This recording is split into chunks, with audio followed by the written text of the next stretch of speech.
জয় যিশু।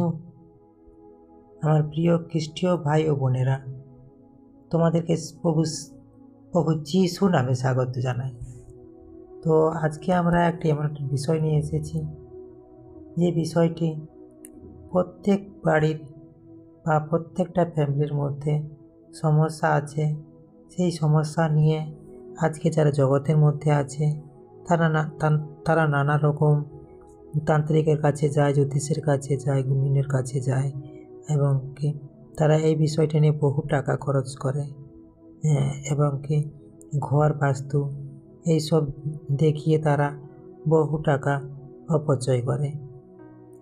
কিন্তু জগতের মানুষ, তাদের চিন্তাধারা জগতের মতনই হয়। আর আমরা প্রভুর বিশ্বাসী সন্তান, তো আমাদের চিন্তাধারা সম্পূর্ণ আলাদা। তো সেই আলাদা যেটা আমাদেরকে প্রভু যিশু শেখায়, বা প্রভু যিশু যে বাইবেল আছে, সেই বাইবেলের প্রতিটি বাক্যে আমাদেরকে যে প্রভু আমাদেরকে ধ্যান জ্ঞান দেন, তো সেই অনুযায়ী আমরা চলব, আর সেইভাবে আমরা প্রভুকে মানব। আমরা সেইভাবেই আমাদের যে সমস্যা রয়েছে, সেই সমস্যাগুলো থেকে আমরা বেরিয়ে আসব। কারণ আমরা প্রভুকে নিয়ে চলি, প্রভুকে নিয়ে মানব, প্রভুকে নিয়ে আমরা সমস্ত কিছু থেকে উদ্ধার যাতে আমরা পাই, সেই চেষ্টা করব। কারণ প্রভু আমাদের সাথে আছেন, সঙ্গে আছেন, পাশে আছেন। আমরা সমস্ত দিক থেকে প্রভুর কাছে দয়া পাচ্ছি, আশীর্বাদ পাচ্ছি। তাই আমরা জগতের তান্ত্রিকের কাছে ছুটে যাব না, কোনো জ্যোতিষের কাছে ছুটে যাব না, কোনো গুণিনের কাছে ছুটে যাব না, বা কোনো ওঝার কাছেও ছুটে যাব না, বা কোনো ঠাকুর দেবতার কাছে আমরা গিয়ে মাথা নত করব না। আমরা যদি মাথা নত করি, তো একমাত্র আমাদের ঈশ্বর পিতার শ্রীচরণে মাথা নত করব। তাই যে আমাদের পরিবারে, যে প্রত্যেকটা পরিবারে হামেশাই যেটা সমস্যা, ঘর বাস্তু সমস্যা। এই ঘর বাস্তু সমস্যার জন্য নানা রকম বাড়িতে সমস্যা দেখা দেয়, যেটা জগতের মানুষ বলে। আর পরিবারে অশান্তি, কলহ, অভাব, অসুস্থতা, অমঙ্গল এইসব নিয়ে অনেকে বলেন যে ঘর বা বাড়িতে শান্তি নেই, এই ঘরে ঢুকলেই ঝগড়া শুরু হয়, এই জায়গায় ব্যবসা টেকে না, এই ঘরের বারবার রোগ, ঋণ, কষ্ট লেগেই আছে। কিন্তু বাইবেল আমাদের স্পষ্ট করে বলে অমঙ্গল আসে জায়গা থেকে নয়, ঈশ্বরের অনুপস্থিতি থেকে। আর অমঙ্গল আসে বাস্তু পরিবর্তনে নয়। হৃদয় ও পরিবারের উপর ঈশ্বরের শাসন প্রতিষ্ঠা হলে আজ আমরা 3টি গুরুত্বপূর্ণ বাইবেলের বাক্য দেখব। আর সেই বাইবেলের বাক্য থেকে আমরা প্রভুর আশীর্বাদ আমরা অবশ্যই আমরা এই মুহূর্তে সেই বাক্য অনুযায়ী পেয়ে গেছি। আর সেই বাক্যতে আমরা শিখব আমরা কিভাবে নিজেদের বাস্তুকে আমরা দোষারোপ করি, বা আমাদের ঘর বাড়িতে কিছু সমস্যা এলে আমরা যে নিজেরা দোষারোপ করি, সেটা আমরা এখন বুঝতে পারবো, জানতে পারবো। তাই বলছি, অবশ্যই ভাই বোনেরা, তোমরা এই ভিডিওটা প্রথম থেকে লাস্ট পর্যন্ত অবশ্যই দেখো, স্কিপ করবে না। স্কিপ করলে তাহলে কিন্তু অনেক মিস করবে। এখন কিভাবে আমাদের ঘরকে আমরা অভিশাপ থেকে আশীর্বাদে পরিবর্তন করব, বা আশীর্বাদে পরিবর্তন করা যায়। তো প্রথম বাক্য আমরা দেখব যেহুশু 24 অধ্যায়ের 15 পদে। আমি ও আমার পরিবারে সদা প্রভুর সেবা করব। প্রভু তার আপন বাক্যে যেহুশুর মারফত বলছেন, একজন নেতা, একজন যোদ্ধা, কিন্তু সর্বোপরি একজন পরিবার প্রধান। তিনি বলেননি, আমার স্ত্রী চাইলে আমার সন্তান বড় হলে, পরিস্থিতি ভালো হলে তিনি দৃঢ় ঘোষণা দিলেন, আমি ও আমার পরিবার সদাপ্রভুর সেবা করব। এখানে 3টি গুরুত্বপূর্ণ বিষয় আছে। 1 নম্বর হচ্ছে পরিবারের নেতৃত্ব। ঘরের অমঙ্গল আসে যখন পরিবারের নেতৃত্ব ঈশ্বরের হাতে থাকে না। মানে পরিবারে যিনি হেড থাকেন, সেই হেড যদি না ঈশ্বরের মারফত বা ঈশ্বরের মধ্যে যে হেড থাকেন সে যদি না থাকে, তাহলে কিন্তু সেই ঘরে কিন্তু অমঙ্গল আসে। আর যদি ওই ঘরের ফ্যামিলির যে হেড আছেন উনি যদি প্রভুর সান্নিধ্যে থাকেন, তাহলে কিন্তু ঘরে কোনো অমঙ্গল আসে না। এরপরে যখন প্রভু যিশু ঘরের কর্তা হন না, তখন সমস্যা কর্তা হয়ে বসে। যখন আমরা প্রভু যিশুকে যে ঘরে বলছে যে ঘরে কর্তা হন না, মানে প্রভু যিশু যে ঘরে কর্তা হন না, সে ঘরে যে হেড থাকে সে তার মধ্যেই সমস্ত সমস্যা এসে হয়। তো তারপরে আমরা 2 নম্বরে দেখলে বুঝতে পারি যে সিদ্ধান্তের বিষয়। যিশু বলেছেন এটা অনুভূতির বিষয় নয়, এটা সিদ্ধান্তর বিষয়। আজ অনেক পরিবার ঈশ্বরকে মাঝে মাঝে ডাকে, আর কিন্তু যিশু ঈশ্বরকে স্থায়ীভাবে গ্রহণ করেছিলেন। তাহলে আমরা যিশুর মতন হতে হবে। ওই একবার ডাকলাম কিংবা মাঝে মাঝে ডাকলাম, তারপরে আমরা চুপচাপ হয়ে গেলাম, নিস্তেজ হয়ে গেলাম, ঠান্ডা হয়ে গেলাম, ওইভাবে আমরা প্রভুর কাছে গেলে হবে না। কারণ আমাদেরকে প্রভুকে অনবরত আমাদের মধ্যে রেখে প্রভুর অনবরত আমাদেরকে প্রার্থনা করতে হবে। আমাদের ভালো মন্দ সমস্ত কিছু সমস্যা প্রভুর কাছে তুলে দিতে হবে। আমরা সারাদিন বা সারা রাতের যে আমরা দায়িত্ব আমাদের আছে, সমস্ত দায়িত্ব প্রভুর হাতে তুলে দিতে হবে। তাহলে কি না যে আমার দায়িত্ব আমাদের ঘরের ফ্যামিলির মানুষজনের, এমনকি আমার ঘরের জিনিসপত্র থেকে শুরু করে আমার ব্যবসা বাণিজ্য যা কিছু আছে সমস্ত কিছু প্রভুর হাতে তুলে দিতে হবে।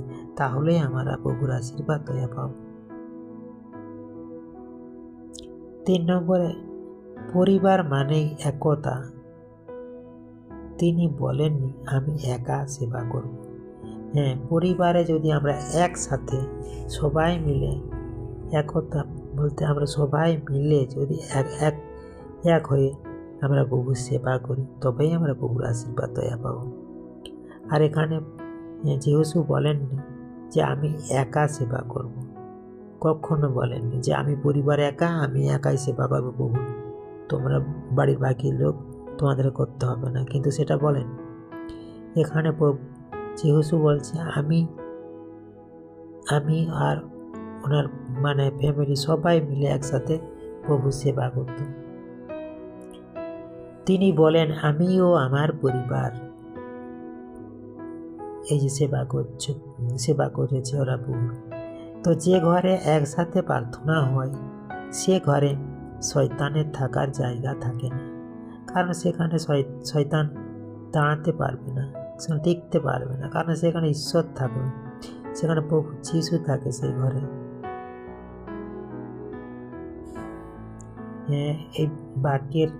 এই বাক্য অনুসারে আমরা এখন একটি ছোট্ট প্রার্থনা দেখব। হে স্বর্গীয় পিতা, আজ আমি যিশুর মতো ঘোষণা করছি আমি ও আমার পরিবার সদা প্রভুর সেবা করব। আমাদের ঘরে যে দ্বিধা, বিভক্তি ও বাধ্যতা আছে তা দূর করুন প্রভু তোমার যিশুর নামে। আমার পরিবারকে আপনার পথে চালিত করুন প্রভু যিশুর নামে। আমাদের পরিবারের প্রতিটি কক্ষ আপনার উপস্থিতিতে পূর্ণ হোক। আর এই প্রার্থনা প্রভু যিশু তোমার নামে, আমেন। জয় যিশু। এবারে আমরা 2 নম্বর বাক্যে আমরা আসছি। তো গীত সংহিতা 127 অধ্যায়ের 1 পদ, সদাপ্রভু যদি গৃহ নির্মাণ না করেন তবে নির্মাতাদের পরিশ্রম বৃথা। সুন্দর একটি বাক্য। এখানে দাউদ বাক্যের মধ্যে যেটা ঈশ্বরের মারফত বলেছেন, চোখ খুলে দেওয়ার মতো বাক্য, যে আমরা বাড়ি বানাই ইট, সিমেন্ট, টাকা ও প্ল্যান দিয়ে, কিন্তু বাইবেল বলে ঘর ঘর দাঁড়িয়ে থাকে ঈশ্বরের আশীর্বাদে। শুধু দেওয়াল নয়, শান্তি দরকার। অনেক বাড়ি আছে, 4 দেওয়াল আছে, ছাদ আছে, কিন্তু শান্তি নেই, কারণ সদাপ্রভু সেই ঘরের নির্মাতা নন। 2 নম্বরে দেখি আমরা, পরিশ্রম বৃথা কেন হয়? মানুষ দিনরাত খেটে যায় কিন্তু ফল পায় না, কারণ ঈশ্বর ছাড়া করা পরিশ্রমে স্থায়িত্ব থাকে না। এবার এই বাক্যের 3 নম্বরে বলি, যিশু হলেন আমাদের গৃহের ভিত্তি। যে ঘরের ভিত্তি যিশু খ্রিস্ট, সে ঘর ঝড়ে পড়ে না, অভিশাপে ভাঙে না। তাহলে প্রভুকে আমাদের হৃদয় অন্তরে রাখতে হবে। প্রভুকে আমরা অনবরত সঙ্গে রাখবো, সাথে রাখবো, পাশে রাখবো। আর আমাদের যে কোনো সময় যে কোনো কাজে প্রভুকে আমরা সঙ্গে নিয়ে প্রভুকে আমরা চলবো। তাহলে আমরা প্রভুকে সাথে রাখতে পারবো। সেই ঘর শান্তির মধ্যে থাকবে। সেই ঘর যত সমস্যা এলেও সেই ঘরের কিছু প্রবলেম হবে না। সে ঘর কিংবা সেই বাস্তুর। তো এই বাক্যের একটু ছোট্ট প্রার্থনা করি। হে প্রভু যিশু, আজ আমরা স্বীকার করছি আপনি ছাড়া আমাদের সব পরিশ্রম বৃথা। আমাদের ঘরের নির্মাতা আপনি হন। যে পরিশ্রমে আশীর্বাদ নেই তা দূর করুন প্রভু যিশুর নামে। আমাদের গৃহে শান্তি, নিরাপত্তা ও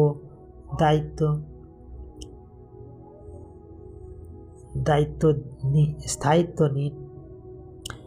এই প্রার্থনা যিশুর নামে, আমেন। জয় যিশু। তো আমরা আরেকটি বাক্য, যেটা লাস্ট বাক্য আছে আমাদের, তো হিতোপদেশ 3 অধ্যায় 33 পদ, দুষ্টের গৃহে সদাপ্রভুর অভিশাপ, কিন্তু ধার্মিকের নিবাসে তিনি আশীর্বাদ করেন। সুন্দর একটি বাক্য, যে বাক্যতে প্রভু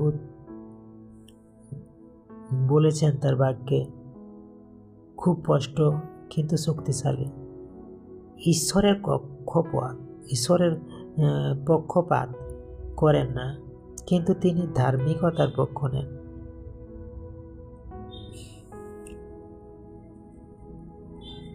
এই বাক্যের প্রথম 1 নম্বরে এটা বলছে, অমঙ্গলের মূল কারণ হচ্ছে অমঙ্গল আসে পাপের অভ্যাস থেকে, অবাধ্য জীবন থেকে, ঈশ্বরকে উপেক্ষা করা থেকে।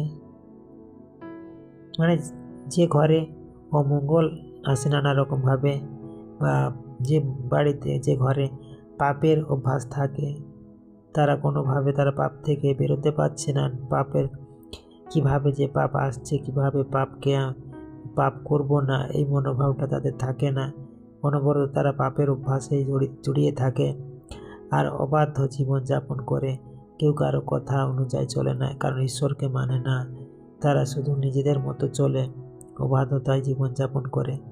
তো আর ঈশ্বরকে মানতে চায় না। সেখানে যে জগতের মানুষ যেমন বলে খ্রিস্টান বলে, তারা আজ খ্রিস্টান বলে কি করছে না, প্রভু থেকে সরে আছে, কারণ তারা প্রভুকে উপেক্ষা করছে, ঈশ্বরকে উপেক্ষা করছে। সেই রকম আর কি। এবারে আমরা 2 নম্বর পয়েন্টে দেখব, ধার্মিক মানে নিখুঁত নয়, ধার্মিক মানে পাপহীন নয়। ধার্মিক মানে যে মানুষ অনুতাপ করে, ঈশ্বরের দিকে ফিরে আসে। তো এখানে যে পয়েন্টটাতে ধার্মিক মানে নিখুঁত নয়, ধার্মিক মানে পাপীহীনও নয়, ধার্মিক মানে যে মানুষ অনুতাপ করে, ঈশ্বরের দিকে ফিরে আসে। এবার 3 নম্বর পয়েন্ট বলছি, ওই বাক্যের আশীর্বাদ উত্তরাধিকার হয়। যে ঘরে ধার্মিকতা থাকে সেই ঘরের সন্তানরাও আশীর্বাদ পায়। তো এই বাক্যের ছোট্ট একটি প্রার্থনা করি। হে প্রভু, আমাদের জীবনের সব অন্যায় পথ থেকে ফিরিয়ে আনুন। যে পাপ আমাদের ঘরে অমঙ্গল এনেছে তা ক্ষমা করুন। আমাদের ঘরকে ধার্মিকতার গৃহ করুন। অভিশাপ নয়, আশীর্বাদের উত্তরাধিকার দিন। প্রার্থনা যিশুর নামে, আমেন। জয় যিশু। তো আমরা আলোচনা ও প্রার্থনার শেষ অংশে আসছি। তো আমরা লাস্ট প্রার্থনাতে এখন আসব। এই প্রার্থনা সবাই মিলে, ভাই বোন তোমরাও ধৈর্য সহ মনোযোগ সহকারে এই প্রার্থনা আমার সাথে উচ্চারণ করতে পারো। হে স্বর্গীয় পিতা, আজ আমরা আমাদের ঘর, পরিবার ও ভবিষ্যৎ আপনার হাতে তুলে দিচ্ছি। প্রভু যিশুর রক্তের শক্তিতে সব অমঙ্গল, অভিশাপ, অশান্তি, ভয় ও দুঃখ দূর হোক প্রভু যিশুর নামে। আমাদের ঘরের পবিত্র আত্মার আগুন জ্বলুক প্রভু যিশুর নামে। আমাদের ঘর হোক প্রার্থনার ঘর, শান্তির ঘর, আশীর্বাদের ঘর। আমরা ঘোষণা করছি এই ঘর প্রভুর পরিবারের, এই পরিবার প্রভুর যীশু খ্রিস্টের পবিত্র নামে এই প্রার্থনা আমরা চাইছি। Amen, amen, amen. জয় যিশু, জয় যিশু, জয় যিশু। Praise the lord. ভাই ও বোনেরা, তোমরা এই রকম প্রভুর আশীর্বাদমূলক বাক্য, প্রার্থনা ও নানান প্রভুর অনুপ্রাণিত খ্রিস্টীয় গল্প পেতে অবশ্যই চ্যানেলটি সাবস্ক্রাইব করো। আর যারা চ্যানেলটি সাবস্ক্রাইব করে নিয়েছে তাদেরকে অসংখ্য ধন্যবাদ জানাই।